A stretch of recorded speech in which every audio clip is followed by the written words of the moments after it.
Bueno, ahí está doblando la apuesta a Trump. China pone aranceles del 84%. Él tensa todavía más la cuerda, 125%. Las dos potencias que están en este juego de vencidas, mientras Trump le regala 90 días de gracia al resto de las naciones. Lucy Bravo, Lucy, qué gusto, ¿cómo estás? Bien, buenas noches. Muy buenas noches, Carlos. Hola, buenas noches. Buenas noches, Arturo, dame Arturo. Manuel, no sé por qué me acuerdo de los emperadores romanos con Trump. Sí, ¿verdad? Lo está haciendo ahorita. Ah, creí que iba a decir Calígula. Y además, bueno, no sé. Qué peligro. Oye, nunca se sabe con este señor. Más o menos se puede saber, 90 días de gracia, pero 125% de aranceles a China. Sí. Es una locura. Y mira, bueno, la incertidumbre sigue y esto es veneno para la economía. Los mercados es para veneno arriba, puro. para abajo. Para abajo, una verdadera montaña rusa, ¿no? La caída de los índices bursátiles y luego de pronto anuncia esta tregua de 90 días y van para arriba. Pero mira, Manuel, aquí cuál es una de las muchas cosas que no acabas de entender. Dije, a ver, dice Trump, le voy a perdonar durante 90 días los aranceles originalmente establecidos hace 8 días. Vamos a dejarlo en un arancel parejo del 10%, exceptuando México y Canadá, luego hablamos de eso, con 75 países que parece ser que están dispuestos a negociar conmigo. Él lo dijo con otras palabras. Sí, bueno, no las puedo repetir aquí, ¿no? No las puedo repetir aquí, es lo que comentaba ahorita fuera del aire, Carlos. Bueno, él pero, no las debería decir, pero pues las dice. Pero las dice, ¿no? Pero a ver, Manuel, ¿qué supone negociar, por ejemplo, nada más, reducción de aranceles con 75 países? Digo, es verdaderamente, prácticamente imposible, al menos que todos se pongan de acuerdo y digan, a ver, en los próximos 10 meses nos comprometemos a reducir cada mes un 10% los aranceles que imponemos y dentro de 10 meses se acabaron los aranceles. Eso creo que es factible, eso creo yo que es lo que debería de ser, ¿sí? Porque si los aranceles son tan malos, o sea, te impongo aranceles porque tú me impones aranceles, con lo cual creo que los aranceles que me impones son malos, por lo cual los que yo te impongo también son malos, ¿por qué no eliminamos los aranceles? Démonos 10 meses y cada mes reducimos un 10% el arancel y se acabó. Porque decía eso sería. Él decía que eran recíprocos, pero tampoco, si no eran recíprocos. Sí, mal llamados, los mal llamados aranceles recíprocos. Bueno, yo creo que, híjole, la verdad es que en las últimas horas yo sí considero que ha dado cátedra de lo que seguramente será su próximo libro, ¿no? Más allá del arte del negociar, es el arte del caos, ¿no? Y ha una vez más demostrado que su presidencia se parece cada vez más a una ruleta rusa y cada vez menos a un juego de ajedrez, como muchos analistas consideraban que había, como siempre, algún objetivo ulterior y que era un objetivo a largo plazo, incluso geopolítico, pero también si algo vimos en las últimas horas es que hay un completo caos en la Casa Blanca, al grado que en la mañana puede salir el secretario del Tesoro a decir casualmente que el arancel del 10% sí va a aplicar para México y Canadá y a las pocas horas tener que salir a corregir la plana y decir, ay, perdón, siempre no, es que no estábamos enterados. Mientras también al mismo tiempo, mientras Trump anunciaba en su red social que iba a suspender por 90 días los aranceles mal llamados recíprocos, el representante del comercio de Estados Unidos designado por Trump mientras estaba en su comparecencia ante el comité del Senado, que pues lo va a ratificar de alguna manera, tampoco estaba enterado de que Trump le estaba cambiando la jugada en esos momentos sin avisarle, ¿no? Y también quedó completamente exhibido en cadena nacional allá en Estados Unidos, lo cual pues sí nos llega a demostrar que estamos de alguna manera ante, pues sí, ya lo sabemos, una presidencia completamente impredecible. Y de ahí que resulte pues aún más preocupante que con estas personas es con las que no solo México, el mundo entero tiene que sentarse a negociar con la bota pues ahora sí que en el cuello, ¿no? De los aranceles, y yo creo que digo más adelante lo platicamos, pero es muy importante tampoco caer en este discurso triunfalista que vimos, al menos en esta última semana, por parte incluso del gobierno mexicano, decir, bueno, dentro de todo no salimos tan mal librados y demás. Pero estamos negociando una vez más, pues sí, con la bota en el cuello. Sí, estamos contra las cuerdas, aunque digan que hay trato preferencial, Carlos. Sí, a mí me parece que hay una buena noticia dentro de lo complejo que es lo que estamos viviendo. Una buena noticia del día de hoy es que el presidente de Estados Unidos, la potencia número 1 del mundo, tiene un límite. Y ese límite que mucha gente está acostumbrada a que sean los otros poderes, ¿no? El poder judicial y el poder legislativo y tal. En este caso no, y creo que es mejor noticia que no hayan sido esos poderes, sino es el mercado.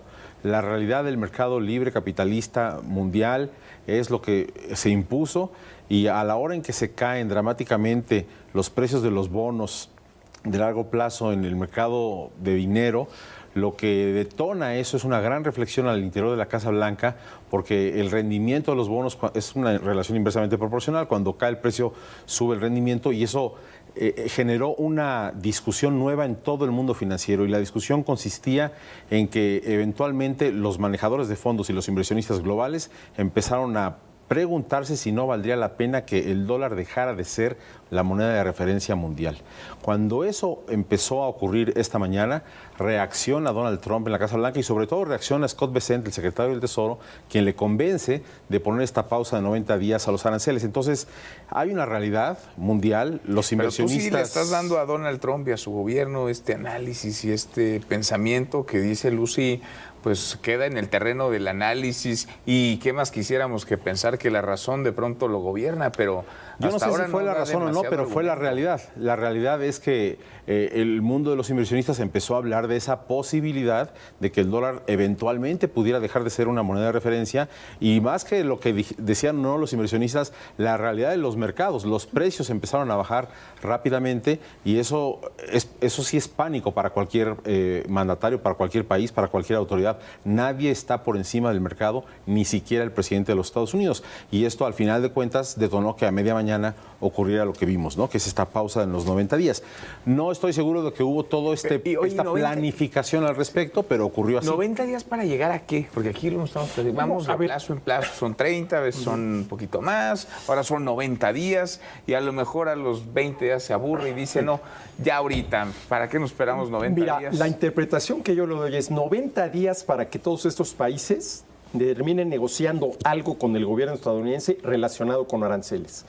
¿Cuál tendría que ser el resultado en esa negociación? Una reducción de aranceles. Pero claro, a ver, tú, por ejemplo, Camboya, a quien hace 8 días te puso un arancel del 49%, vamos a negociarlo. Bájame tú los aranceles que le cobras a las exportaciones estadounidenses, y yo te bajo los aranceles que te cobro a ti. Yo creo que ese es lo único que se podría esperar de aquí a 90 días. Ahora, el problema, una vez, como decía yo, son 75 países involucrados.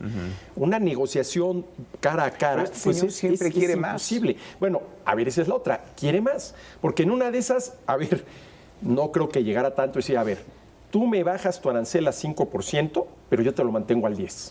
Y hay de ti donde me lo subas, porque entonces te lo subo al 20%, que es la amenaza que dijo.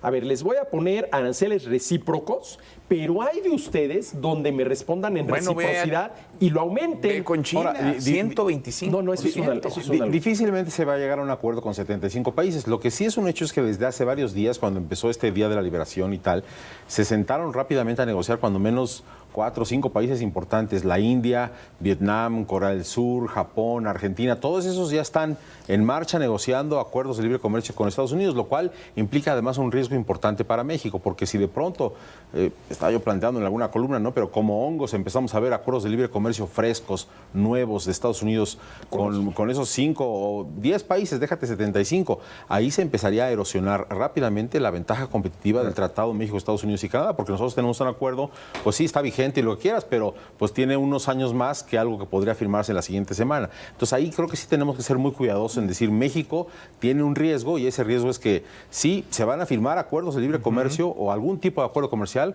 con varios países en los siguientes días de parte de la Casa Blanca, sí, seguro. De ahí que pues, este discurso triunfalista, pues la verdad sí me parece pues de una visión muy cortoplacista, y sobre todo porque incluso también hoy este primer corte de caja de pues lo ya recaudado, digamos, con esta primera oleada de aranceles, por supuesto a la cabeza China con más de 4,000 millones de dólares, y en segundo lugar México con más de 2,000 millones de dólares. Entonces también ahí ya hay un nuevo incentivo recaudatorio para el gobierno estadounidense, que dicen lo van a usar para reducir la deuda y demás, aunque también habrá que ver ahora sí que costo-beneficio, porque por otro lado, bueno, están viendo cómo hay pérdidas millonarias en los mercados, lo que ya mencionaba Carlos, pero yo creo que también en el tema de la guerra comercial abierta ya a todo vapor entre Estados Unidos y China, ya con eso tenemos más que suficiente para que la economía global evidentemente atraviese por pues un momento sumamente complejo, o sea, incluso las dos potencias más grandes del planeta. El riesgo, sí, claro, de una recesión China dice, nosotros estamos listos para luchar hasta el final, y yo creo que Trump le apostó a que el consumidor estadounidense está dispuesto a pagar el precio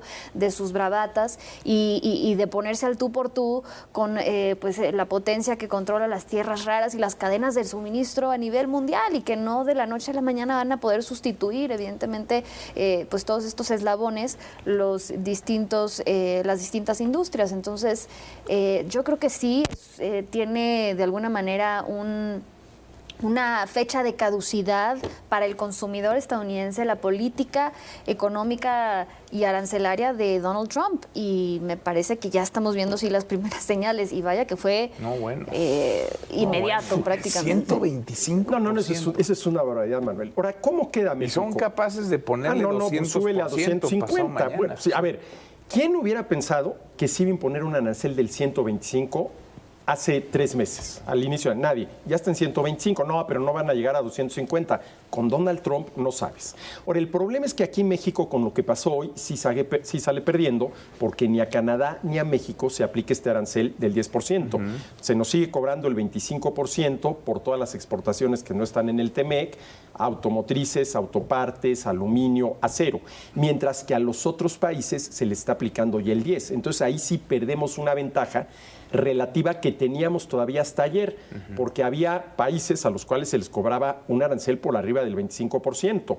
Con el 25% en México, pues tenías cierta ventaja relativa. Pues no la tenemos ya. Ahora con esto ya no. Ahora, hay que decir que aunque se haya frenado, puesto la pausa y tal, Estados Unidos sigue teniendo la sartén por el mango. O sea, sigue siendo el cliente más importante para todos los países del mundo. Todos los países quieren ser proveedor de preferencia de Estados Unidos. La amenaza, digamos, como se dice coloquial y popularmente en México, ¿no? Ya Donald Trump ya le midió el agua ahí a los tamales, sabe hasta dónde puede extender la liga y hasta dónde no, pero a pesar de eso, pues va a insistir en que quiere reducir su déficit comercial, va a insistir en que hay condiciones inequitativas de comercio con otros países, y creo que eso lo vamos a tener en las siguientes semanas, aunque no, digamos, con la magnitud que lo vimos en los días pasados. Y eso implica también para México que se debe sentar a negociar, pues en términos adecuados, como quizá presumiblemente se está haciendo desde hace ya algunas semanas con ese país, pero quizá tiene que acelerar eso. Vietnam, por ejemplo, anunció que va a comprar equipo de defensa y equipo militar a Estados Unidos. México no anuncia nada de ese tipo. A lo mejor es una buena lección pensar que México podría incluso ofrecerle, hacer un guiño, decir, oye, en lugar de comprar a Bélgica fusiles de tal magnitud, pues vamos a hacerlo con nuestro socio comercial para reducir ese déficit, o helicópteros o no sé, ¿no? Pero creo que sí hay lecciones de lo que ha ocurrido en estos días para México, para que acelere la negociación y para que haga un guiño de que si él va a insistir en que quiere reducir el déficit comercial, hay algunos mecanismos para hacerlo, para mantener la ventaja que presumía el gobierno mexicano que tiene. Pero ¿qué incentivos tiene Trump, honestamente, para de alguna manera ceder o querer negociar con México cuando hasta ahora le ha resultado perfectamente, ¿no? Esta estrategia de seguir con pues estos plazos, ¿no? Seguir postergando y casi tenernos en esa incertidumbre y con la zanahoria de la integración comercial, pero con el garrote de un socio que te aprieta pues la tuerca, ¿no? Cada vez que quiere, o cada vez que quiere de alguna manera algún otro rédito político. Yo creo que en ese sentido sí no hay incentivos para que Trump quiera negociar con México. No, y parece que México tampoco está mucho en el plan de negociar, ¿no? Sino de aceptar lo que dicten claro, desde Estados tampoco Unidos. Tiene mucha opción. No creo que haya mucha onda hacerse. Oye, Manuel, sí. Lucia, pero poner algo sobre la mesa. Y está el otro tema. ¿Cuál va a ser la calificación que le dé Trump al gobierno mexicano en materia de combate al fentanilo y a la inmigración ilegal cuando presente pues, la próxima calificación o la próxima, que puede ser mañana o dentro de 15 días? Porque de eso no ha dicho, porque todo está dependiendo de que el gobierno mexicano cumpla. Parece que ahí más o menos la llevamos, pero no deja de darle recargones a México. Y decía que 3 plantas ya no se van a construir, ya no se van a instalar en nuestro país, porque todo el mundo quiere ir a Estados Unidos. Y yo no sé si en efecto haya 3 plantas o 4 o 5 o 18 que se dejen de instalar, pero su objetivo es clarísimo. No son nada más estas 3 plantas de las que habla, es todo, se quiere llevar todo y lo va a tratar de hacer hoy, mañana, en un mes, en 5, en un año, en 3 años. La amenaza será constante, el riesgo para México es mucho, sobre todo porque México no ha exhibido una estrategia muy potente para diversificar sus mercados ni para reindustrializar al país. El Plan México ahí está, lo presentó la presidenta Sheinbaum, se dijo la semana pasada que se acelerará, etc. Todo eso está muy bien, no obstante, no vemos a partir de eso una oleada de nuevas inversiones, una oleada de anuncios, porque la incertidumbre global es de tal tamaño que ni con el Tratado de Libre Comercio vigente que tenemos actualmente es suficiente, ni con esos anuncios del Plan México para que más empresas Tampoco te lleguen. dan las condiciones del país para animarte a invertir, ¿no? Claro, hay mucho riesgo, viene la reforma al Poder Judicial. Y mira, ¿cuáles son los 4 retos para atraer inversiones extranjeras directas? Seguridad jurídica, infraestructura de comunicaciones y transportes, provisión adecuada de energía y de agua y, muy importante, bájale los impuestos a las empresas. No, eso Y ni existe, seguridad. de eso ni se habla. También. Y eso no se habla. Seguridad también estaría bien. Sí.